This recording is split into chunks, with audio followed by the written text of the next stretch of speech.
मुलगा व्हावा यासाठी लाखाचा औषध विकणाऱ्या रॅकेटचा आता पर्दाफाश करण्यात आलाय। गर्भलिंग चाचणी करून मुलगाच व्हावा यासाठी ही औषधं विकली जायची। या भामट्यांकडून औषधांसाठी 1 लाखांपेक्षा अधिकचे पैसे घेतले जायचे। कोल्हापूर शहर आरोग्य पथकाने सर्वात मोठी कारवाई केलेली आहे। अंधश्रद्धा निर्मूलन समितीच्या गीता हासूरकर यांनी हा सगळा प्रकार उघडकीस आणलेला आहे। त्यामुळे कोल्हापूरमधली ही धक्कादायक अशी बातमी आहे, कारण अंधश्रद्धा निर्मूलन समितीने हा सगळा प्रकार पोलिसांच्या मदतीने उघड केलेला आहे। मुलगा व्हावा या हव्यासापोटी लाखो रुपयांची औषधं विकली जायची आणि नागरिकांना फसवलं जात होतं। एकूणच या सगळ्या रॅकेटचा आता पर्दाफाश करण्यात यश आलेलं आहे। इथं नेमकं आम्हाला आता सांगितलं होतं की पहिल्यांदा आम्ही एक औषध घेतलं होतं की मुलगाच पाहिजे होता आम्हाला, आणि मग त्यांनी असं सांगितलं होतं की गर्भ राहिल्यानंतरनं 60 दिवसाच्या आतमध्ये आमचं औषध घ्या, मग मुलगाच होईल, आणि ठराविक त्यांनी इन्स्ट्रक्शन दिल्या होत्या की त्या इन्स्ट्रक्शन तुम्ही फॉलो करा।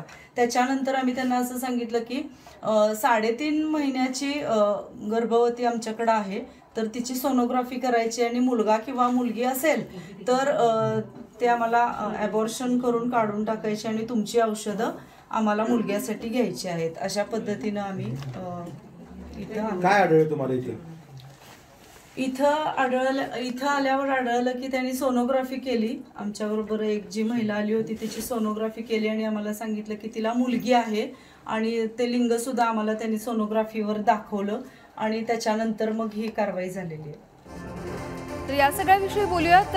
कोल्हापूरचे प्रतिनिधी शेखर पाटील सध्या आपल्यासोबत जोडले गेलेले आहेत।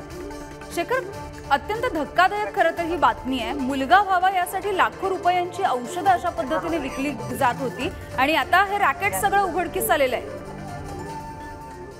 यामिनी, खरं आहे, ही एक मोठी आणि गंभीर बातमी खरं तर आपल्या समोर आलेली आहे। कोल्हापुरात अशाच पद्धतीची एक जाहिरात जी आहे ती सोशल मीडियावरती व्हायरल झाली होती, ज्यामध्ये 1 लाख रुपयाचे औषध जे आहे ते गरोदर महिलांना किंवा ज्यांना फक्त मुलगाच हवाय अशा लोकांना पकडून ते त्या ठिकाणी देत होते। अशा पद्धतीची माहिती जेव्हा समोर आली तेव्हा सामाजिक कार्यकर्ता गीता हासूरकर यांनी या संदर्भातली माहिती जी आहे ती प्रशासनाला दिली।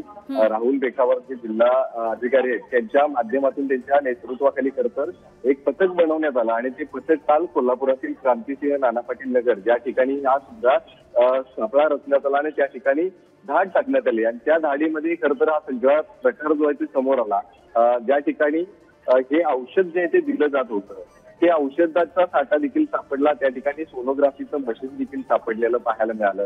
त्यामुळे या संदर्भात ज्यावेळी हा छापा टाकण्यात आला त्यावेळी 2 जण या ठिकाणी सापडले, मात्र जो बोगस डॉक्टर आहे जी सगळी तपासणी करायचा औषध द्यायचा तो मात्र या ठिकाणी फरार आहे। मात्र या सगळ्या प्रकरणानंतर एक धक्कादायक बातमी जी आहे ती आता आपल्या समोर आल्याची पाहायला मिळते। 1 लाख रुपये देऊन केवळ मुलगाच व्हावा म्हणून ही सगळी औषध जी आहे ती या ठिकाणी देत असल्याचा हा सगळा गंभीर प्रकार आहे। यामध्ये अगदी शेखर, आपण बघतोय एक ॲडव्हर्टाइज सुद्धा त्यांनी प्रसिद्ध केलेली आहे। वारस प्राप्तीचं स्वप्न पूर्ण करू असं त्यांनी या जाहिरातीमधून म्हटलंय। अगदी अगदी कारण वारस प्राप्ती आणि पुत्र प्राप्तीसाठी आपलं स्वप्न जे असेल ते आम्ही पूर्ण करू अशा पद्धतीची जाहिरात आहे। आपण बघितलं तर आजही अनेक स्त्री भ्रूण हत्या ज्या आहेत त्या या ठिकाणी महाराष्ट्रात होत आहेत, आणि तेच कुठेतरी अजूनही थांबताना पाहायला मिळत नाही। अनेकांना पुत्र प्राप्तीसाठी अशा काही गोष्टी कोण भूलथापा करत असेल तर त्याला बळी पडतानाचं चित्र आजही पाहायला मिळते, आणि त्याचंच उदाहरण जे आहे ते कोल्हापुरात गेल्या अनेक दिवसांपासून सुरू असलेलं हे रॅकेट समोर आलेलं आहे। गेल्या अनेक दिवसांपासून या सगळ्याला आणि किती लोक बळी पडलेले आहेत का हे देखील पाहणं गरजेचं आहे, कारण अशा पद्धतीनं 3 ते 4 दिवसांच्या गोळ्यांचे डोस बनवून स्वतः कॅप्सूलच्या माध्यमातून ते देत होते, आणि 3 दिवस 3 वेळा या गोळ्या खायला लावत होते, आणि त्याच्या माध्यमातून खरं तर आपल्याला पुत्र प्राप्तीच होईल अशा पद्धतीचं ते आश्वासन द्यायचे आणि लोकांना फसवायचे खरं तर। आणि तोच रॅकेट जे आहे ते आता पोलीस असू दे, आरोग्य विभाग असू दे, महानगरपालिकेचा आरोग्य विभाग असू दे, या सगळ्यांच्या माध्यमातून संपूर्ण रॅकेट जे आहे ते आता उघड झालेलं आहे। अगदी शेखर, अगदी काही क्षणांसाठी तुम्हाला थांबवतेय। लेक लाडकी संस्थेच्या वर्षा देशपांडे ताई आपल्यासोबत जोडल्या गेलेल्या आहेत। वर्षाताई, तुम्ही अनेक वर्षांपासून खरं तर या सगळ्याच संदर्भात कामं करता आहात, मात्र अत्यंत धक्कादायक अशी ही बातमी म्हणजे कोल्हापुरामध्ये अशा पद्धतीने ॲडव्हर्टाइजमेंट केली जाते, मोठमोठी जाहिरात दिली जाते, आणि हे सगळं रॅकेट समोर आलेलं आहे। पहिल्यांदी तर अशा पद्धतीच्या गोळ्या देऊन मुलगा किंवा मुलगी कुठलंही कन्सिव्ह झाल्यानंतर किंवा कन्सिव्ह होण्याआधी अशा गोळ्या देऊन मुलगी किंवा मुलगा मिळवता येतो असं सांगणं हीच मुळी अंधश्रद्धा आहे, फसवणूक आहे. त्यामुळे मी असं म्हणेन की जसं PCPNDT खाली हा गुन्हा दाखल करायचा आहे, त्याच पद्धतीने फसवणुकीचं कलम लावून त्यांच्यावरती पोलीस केस करायची आहे. तसंच जो दाभोळकरांचा आमचा कायदा आहे, जादूटोणा विरोधी कायदा, त्याच्यानुसार पण गुन्हा दाखल व्हायला पाहिजे असं माझं पहिलं म्हणणं आहे. आणि मोठ्या प्रमाणावर जरी या पद्धतीने रॅकेट चालवलं जात असेल तर ती कॉन्स्पिरसी आहे. त्यामुळे 34 खाली पण हा संघटित गुन्हेगारी खाली पण गुन्हा दाखल झाला पाहिजे. त्यामुळे पोलीस केस होणं गरजेचं आहे. CPRचं किंवा म्युनिसिपल हद्दीमध्ये असेल तर आमच्या महानगरपालिकेच्या वतीने हा गुन्हा दाखल होईल. कोल्हापूर महानगरपालिकेच्या वतीने PCPNDT खाली पण गुन्हा दाखल होईल. आणि त्याच वेळेला IPC खाली पोलीस स्टेशनला जादूटोणा विरोधी पण FIR व्हायला पाहिजे. त्यामुळे ह्या रॅकेटला कुठल्याही परिस्थितीत जामीन मिळाला नाही पाहिजे. याच्यासाठी सरकारी वकिलांनी अतिशय जागरूक राहून काम केलं पाहिजे आणि 6 महिन्याच्या आतमध्ये या कायद्याची कारवाई पूर्ण होऊन त्यांना शिक्षा लागली पाहिजे. तोपर्यंत समाजातल्या ह्या अशा पद्धतीने फसवणूक करणाऱ्या आणि स्त्री विरोधी विचार करायला लावणाऱ्या अपप्रवृत्तींना वचक बसणार नाही. अगदी वर्षाताई, मात्र यामध्ये आणखी एक दुसरी बाब सुद्धा आपण लक्षात घेतली पाहिजे, ती म्हणजे लोकांमधल्या जनजागृतीची. लोकांनी नेमकं किती डोळसपणे या सगळ्याकडे बघितलं पाहिजे आणि ही जी नको ती हाव आहे पुत्रप्राप्तीची, वारसाच्या प्राप्तीची, ही सगळी जी जळमटे आहेत ती कशा पद्धतीने दूर सारली पाहिजे?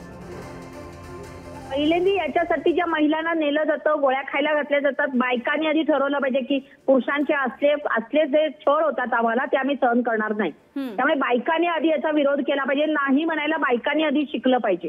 त्याच वेळेला जर अशा पद्धतीने कुटुंबामध्ये काही अशा गोष्टी महिलांवरती प्रेशर येत असेल तर 498 खाली हा हुंडाबळीचाच फक्त कायदा नाहीये, हे एका प्रकारे मानसिक हिंसा करणे डोमेस्टिक व्हायलन्स ऍक्ट खाली असेल किंवा 498 खाली मध्ये सुद्धा या महिला ज्यांना ही औषधं घ्यायला भाग पडली तिच्या शरीरावर त्याचे दुष्परिणाम होऊ शकतात.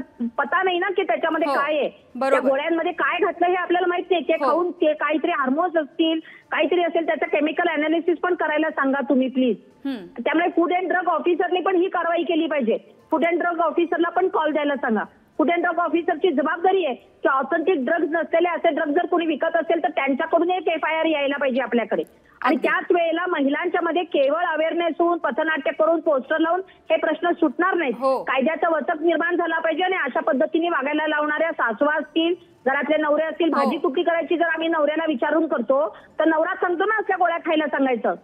त्यामुळे त्या नवऱ्यावरही कारवाई झाली पाहिजे. ज्यांनी बायकांना आपल्या आस्था दवाखान्यात नेलं असेल त्यांच्यावर कारवाई झाली पाहिजे. अगदी ताई, धन्यवाद, तुम्ही सविस्तरपणे बातचीत केलीत यासाठी. कोल्हापूर शहर आरोग्य विभागाने ही कारवाई केलेली आहे आणि अंधश्रद्धा निर्मूलन समितीच्या गीता हासूरकर यांच्यामुळे हा सगळा धक्कादायक असा प्रकार समोर आलेला आहे.